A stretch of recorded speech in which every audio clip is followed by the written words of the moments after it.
একটি বিশেষ ঘোষণা, মাধ্যমিকের রেজাল্ট বেরিয়েছে। সেই জন্য তোমরা ঘরে থাকা চপ্পল, ঝাঁটা, জুতা, বেল্ট, হাতা, খুন্তি, বেলুন সব কিছু লুকিয়ে রাখো। ফেল করলে এগুলো তোমার পিঠেই পড়বে। রেজাল্টের আগের দিন। আজ সারা দিন মস্তিতে মন বলেছে কাটাতে, কালকের কথা কালই জানে।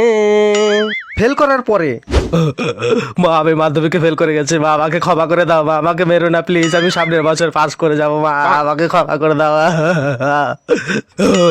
চুপ কর হারামজাদা, সামনের বছর পাস না করলে ঝাঁটার বাড়ি দেবো। কি রে, তোর তো মাধ্যমিকের রেজাল্ট বেরিয়েছে, তোর রেজাল্টের খবর কি? পাস করেছিস না ফেল করেছিস? বল, তুই পাস করেছিস না ফেল করেছিস, বল। অ্যাকচুয়ালি বাবা, অ্যাকচুয়ালি কি? আমাদের স্কুলের কি? আমাদের স্কুলের হেডমাস্টারের ছেলে ফেল করে গেছে বাবা। হেডমাস্টারের ছেলে ফেল করেছে? পাশের বাড়ির ডাক্তার কাকুর ছেলেটাও ফেল করেছে। আরে তুই পাস করেছিস কিনা সেটা বল।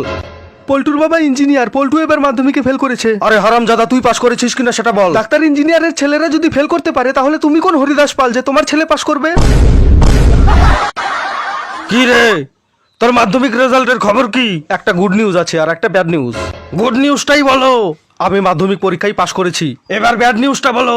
ব্যাড নিউজ হলো এটাই যে গুড নিউজটা মিথ্যা ছিল। তোর আজকে আমি এই হারামজাদা, আমাকে মিথ্যা কথা বলিস?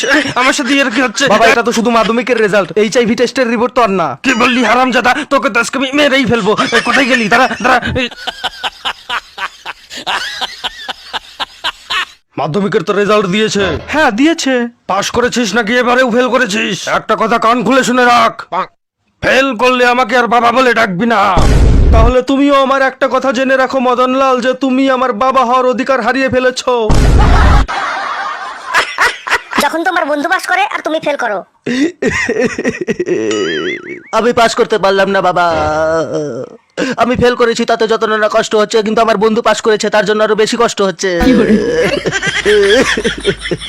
এই কষ্ট আমি সহ্য করতে পারছি না।